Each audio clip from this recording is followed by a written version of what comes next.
தந்தை, மகன், தூய் ஆவியாரின் பெயராலே ஆமேன். ஆன்ம வழிகாட்டி பிப்ரவரி மாதம் 14ஆம் தேதி சனிக்கிழமை. இடைவிடா சகாயத்தாயிடம் நம்மை ஒப்பு கொடுத்து மன்றாடுவோம். மிகவும் பரிசுத்த மரியே, மாசில்லா கன்னிகையே, எங்கள் இடைவிடா சகாயமும் அடைக்கலமும் நம்பிக்கையுமாக இருப்பவள் நீரே.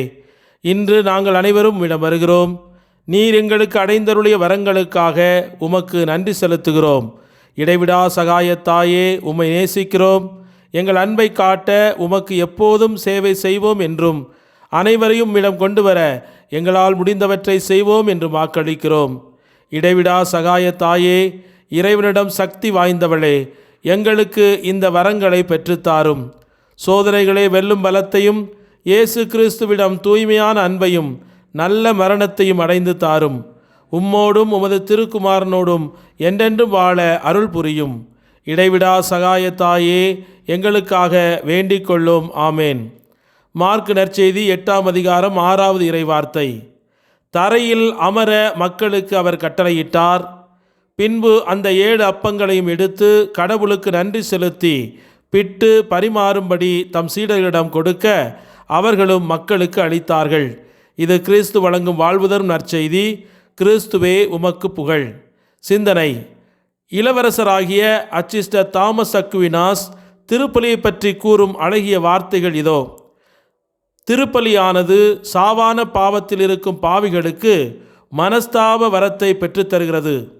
இறைவனுடைய விருப்பத்தின்படி இருப்பவர்களுக்கோ அற்ப பாவங்களுக்கு மன்னிப்பும் பாவத்தின் நிமித்தம் வரும் அநியாய தண்டனையிலிருந்து விடுதலையும் பெற்றுத்தருகிறது. வழக்கமான வரப்பிரசாதமும், அதாவது தேவ இஷ்ட பிரசாதமும், அவருடைய விசேஷ தேவைகளுக்கு அவசியமான எல்லா வரங்களையும் அது பெற்று தருகிறது. இந்த வரப்பிரசாதங்கள் அவர்களில் அதிகரிக்கச் செய்கிறது. புனித வனத்து சின்னப்பர் ஒரு முறை ஒரு கோவில் வாசலின் அருகில் நின்று கோவிலுக்குள் நுழைபவர்களை பார்த்து கொண்டிருந்தாராம். அப்போது ஒரு மனிதன் உள்ளே நுழைந்தான். அவனது ஆத்துமம் ஏராளமான சாவான பாவங்களால் எந்த அளவுக்கு அழுகி போயிருந்தது என்றால், அந்த காட்சி சின்னப்பரின் மனதில் பெரும் திகிலை ஏற்படுத்தியது. போதாதற்கு அவன் அருகில் ஒரு பிசாசும் நின்று கொண்டிருந்ததை சின்னப்பர் கண்டார். அது அவன் மீது முழு அதிகாரம் கொண்டிருந்தது போல தோன்றியது. திருப்பலிக்கு பிறகு அதே மனிதன் வெளியே வருவதைக் கண்ட புனித சின்னப்பர் பெரும் ஆச்சரியமும் மகிழ்ச்சியும் அடைந்தார். ஏனெனில் இப்போது அந்த மனிதனின் ஆத்துமம் மிக அழகானதாய் இருந்தது. அவன் அருகில் இருந்த பேயையும் இப்போது காணவில்லை. அந்த மனிதனின் தோற்றமே ஒரு ஒட்டுமொத்தமான மாற்றத்திற்கு உள்ளாயிருந்தது. ஆகவே நம் புனிதர்கள் அவனிடம் சென்று அவன் தன் பாவங்களுக்காக மனஸ்தாபப்பட்டானா என்று ரகசியமாக கேட்டார். அந்த மனிதன் உடனே அவரிடம் நடந்ததை விவரிக்கத் தொடங்கினான். நான் ஒரு பெரும் பாவி, ஏராளமான கனமான பாவங்கள் செய்திருக்கிறேன். இன்று பூசையின் போது என் ஜெப புத்தகத்தில் உன் பாவங்கள் செந்தூரத்தைப் போல சிவந்திருந்தாலும் நான் அவற்றை உறைபனியைப் போல் வெண்மையாக மாற்றுவேன் என்ற வார்த்தைகளை நான் வாசித்தேன். உடனே நான் இறைவனிடம் என் பாவங்களை மன்னிக்கும்படி மன்றாடத் தொடங்கினேன். உண்மையாகவே நான் என் சகல பாவங்களுக்காக மிகவும் மனஸ்தாபப்படுகிறேன். உடனடியாக பாவ சங்கீர்த்தனம் செய்யவும் ஆசையாயிருக்கிறேன் என்றான் அவன். புனித சின்னப்பர் தேவ இரக்கத்திற்கு நன்றி செலுத்தினார். தன்னுடைய உத்தம மனஸ்தாபத்தால் திருப்பலியின் அளவற்ற பேறுபலன்களின் வழியாக அவன் தன் சகல பாவங்களுக்கும் ஏற்கனவே மன்னிப்பு பெற்றுவிட்டான் என்பதை அவர் அறிந்து கடவுளுக்கு நன்றி சொன்னார். இயேசுவில் அன்புக்குரிய சகோதர சகோதரிகளே, திருப்பலியிலே இப்படி மாபெரும் பொக்கிஷங்கள் அடங்கியிருக்கின்றன. விண்ணகத்தினுடைய சிறந்த கொடையை விண்ணகத்திற்கு வாழும் மனிதர்களாகிய நமக்கு ஒவ்வொரு நாளும் இந்த திருப்பலியின் மூலமாக ஆண்டவர் அளவில்லாமல் கொடுத்து கொண்டிருக்கிறார்.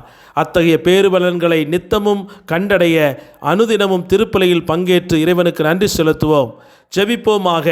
எங்களை இரக்கத்தோடு கண்ணோக்கும் எங்கள் அன்பு ஆண்டவரே, உம்மை நன்றியோடு போற்றி துதித்து ஆராதித்து மகிழ்கிறோம். உமது பேரன்புக்காக மகிமைக்காக நன்றி உணர்ந்த உள்ளத்தோடு உம்மை ஆராதித்து மகிழ்கிறோம். நாங்கள் இன்று இருப்பதும் இயங்குவதும் வாழ்வதும் உம்முடைய கிருபையால்தான். நாங்கள் உம்முன் வாழ்ந்திருக்க உமது இரக்கமே எங்களை தாங்கி வழிநடத்துகிறது. இன்றைய நாளில் உமது பேரன்பை சுவைக்க புதிய நாளை தந்து அதற்கான வாய்ப்பை தந்தமைக்காக உமக்கு நன்றி கூறுகிறோம். இன்றைய உம்முடைய வார்த்தைகளால் எங்களை நிறைவு செய்ய செய்ததற்காக நன்றி ஆண்டவரே.